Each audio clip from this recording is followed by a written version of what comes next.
আজকের আলোচনায় আপনাদের সবাইকে স্বাগত। আজ আলোচনা করব মার্ক্সবাদী শ্রেণী ও প্রান্তিক মানুষের ঐক্যবদ্ধ মুক্তির রাজনীতি নিয়ে।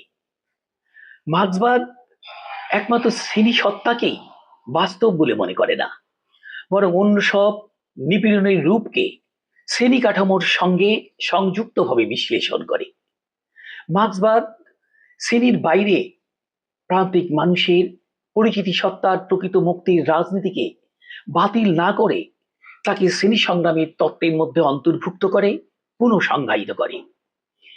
শ্রেণীর বাইরে প্রান্তিক মানুষের অন্যান্য পরিচিতি সত্তাকে মার্ক্সবাদ কেবলমাত্র সাংস্কৃতিক স্বীকৃতি পর্যন্ত সীমিত রাখে না, বরং সাংস্কৃতিক পরিচয়কে শ্রেণী কাঠামোর মধ্যে ধারণ করে এবং শ্রেণী ও প্রান্তিক মানুষের মুক্তির রাজনীতিকে ঐক্যবদ্ধভাবে এগিয়ে নিয়ে যেতে চায়।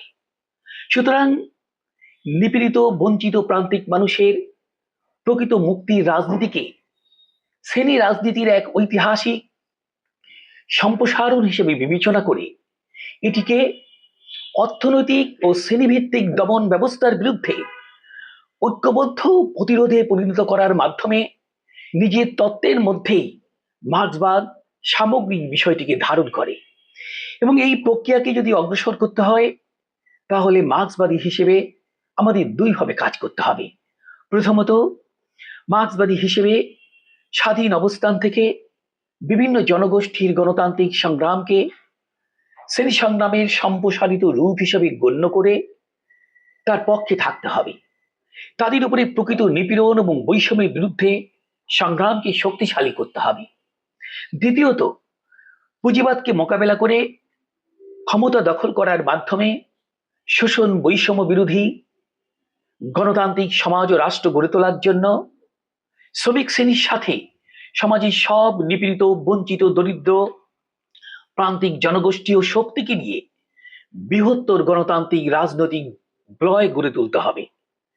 বাম রাজনীতিকে গ্রহণ করতে হবে বৃহত্তর ও বহুমাত্রিক প্রতিরোধের এক গণতান্ত্রিক জোটের ধারণা।